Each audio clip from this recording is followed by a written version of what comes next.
Assalamualaikum warahmatullahi wabarakatuh. Kembali bersama saya di channel berbagi pengalaman seputar hobi dan belajar bersama. Kali ini saya akan berbagi pengalaman merawat ikan koi di kolam terpal dengan ukuran lebar 1,25 meter dan panjangnya 3,5 meter.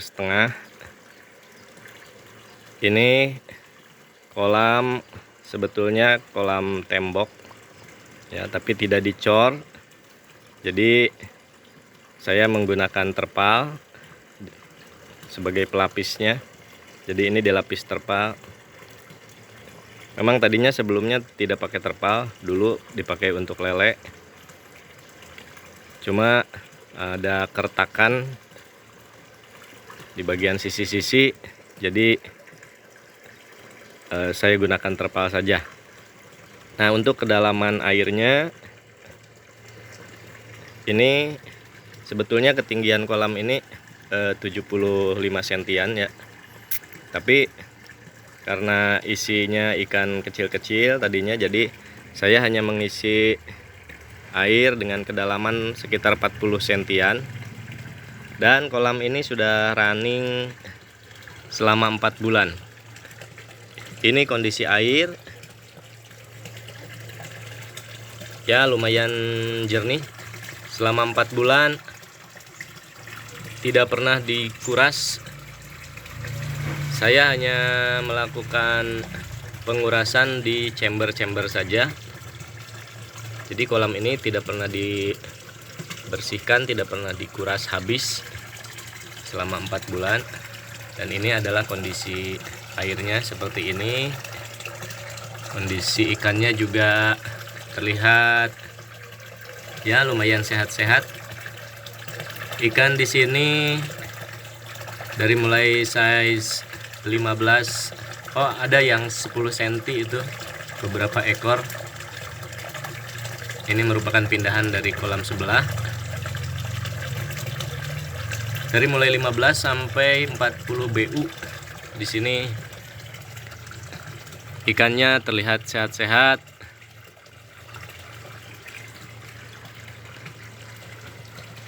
Saya menggunakan pompa celup dengan disambungkan menggunakan vacuum drain, dan di sini ada yaitu vacuum drainnya di bawah, bikinan sendiri ya. Di sini ada skimmer, lumayan membantu walaupun kecil. Dan pipa ini adalah overflow. Jadi apabila terjadi hujan, maka air langsung keluar dari lubang-lubang tersebut. Nah, ini outdoor ya. Jadi ini outdoor. Atasnya hanya menggunakan paranet, juga tidak full. Jadi kalau hujan ya langsung turun semua di sini. Curah hujan beberapa bulan ke belakang, bahkan sampai kemarin juga masih ada hujan. Tapi alhamdulillah selama 4 bulan ini ikan tidak pernah ada yang sakit. Kondisinya terlihat sehat-sehat. Hanya memang untuk pola pemberian makan diatur. Jadi sehari itu paling banyak 3 kali ini dikasih makan. Kalau sorenya hujan berarti hanya 2 kali.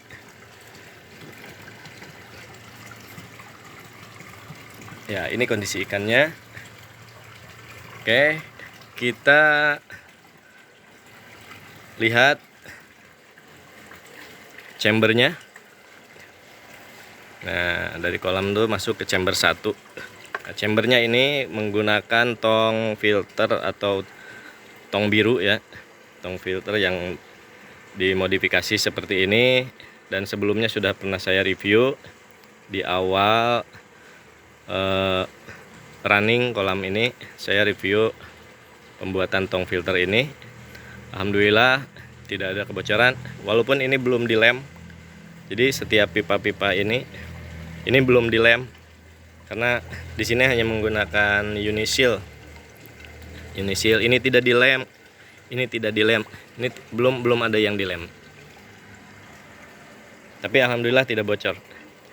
Nah, kondisi filternya atau kondisi chamber air di chambernya ini kemarin baru dikuras. Chamber 1 baru dikuras. Jadi polanya saya karena memang kesibukan ya. Jadi saya hanya menguras chamber di tong yang pertama dan tong yang kedua. Kalau tong yang ketiga itu cenderung tidak pernah dikuras. Karena isinya di sana oyster. Full oyster. Kalau chamber 2 full batu gombong. Nah, jadi pengurasan itu untuk chamber 1 saya rutin kuras 1 minggu sekali. Untuk chamber 2-nya dikuras 2 minggu sekali. Nah, kondisi airnya seperti ini. Ini kemarin baru dikuras. Dan memang sehari-hari juga kondisi air di chamber 1 jernihnya seperti ini. Hanya kalau misalnya kotoran sudah banyak, ini jaring nelayan mulai naik. Artinya kotoran di bawah sudah penuh. Jadi kotorannya memang tidak sempat sampai naik ke atas. Jadi air di permukaan ini selalu bersih. Ya, yang di bawah kita kuras saja dengan menggunakan jalur pembuangan ini. Nah, seperti itu. Kemudian yang ini chamber kedua dikuras 2 minggu sekali. Ya, kondisi airnya juga seperti ini. Memang ketika curah hujannya tinggi, hujan deras hampir setiap hari, kondisinya lebih kotor ya. Ketika dikuras itu dibuang, di sini terlihat lebih kotor. Tapi kalau cuaca normal ini masih lumayan bersih sebetulnya. Hanya ini rutin saja.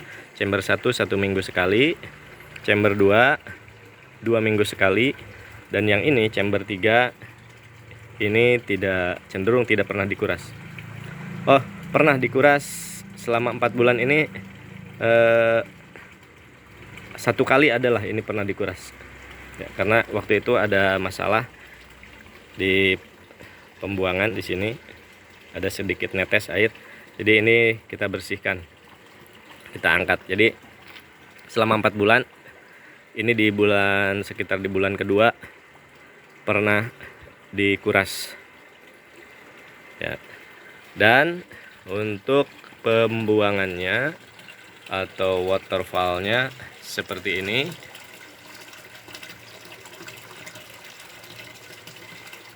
Itu ada pipa kecil yang menuju ke bawah. Itu hanya untuk arus saja ya, untuk arus bawah saja. Untuk arus bawah saja. Tadinya saya ingin membuat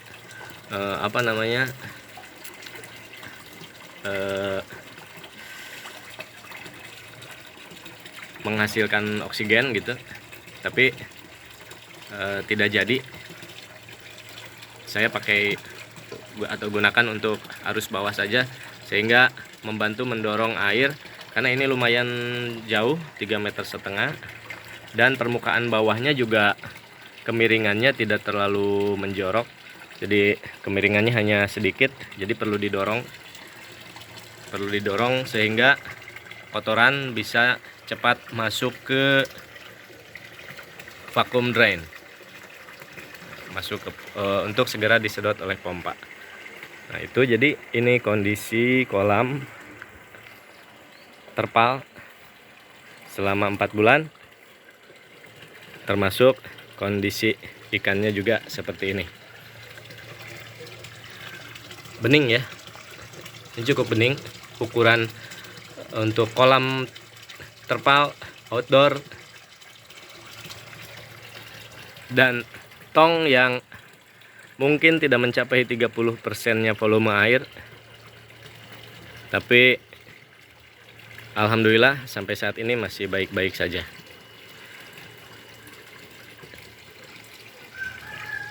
Nah, mungkin kalau misalnya ini airnya ditambah, dinaikkan lagi kedalamannya, sepertinya tong ini mungkin bebannya akan lebih berat. Chamber ini ya, sistem filtrasi ini mungkin akan lebih berat bebannya ketika airnya ini ditambah. Ya, nanti itu akan kita pikirkan lagi ketika ikan sudah semakin besar. Kedalaman kolamnya juga mungkin harus ditambah karena ini memang hanya 40 cm kedalamannya. Jadi bisa saja agak menghambat pertumbuhan ikan. Ya, itu saja mungkin yang bisa saya bagikan. Terima kasih. Semoga bermanfaat. Wassalamualaikum warahmatullahi wabarakatuh.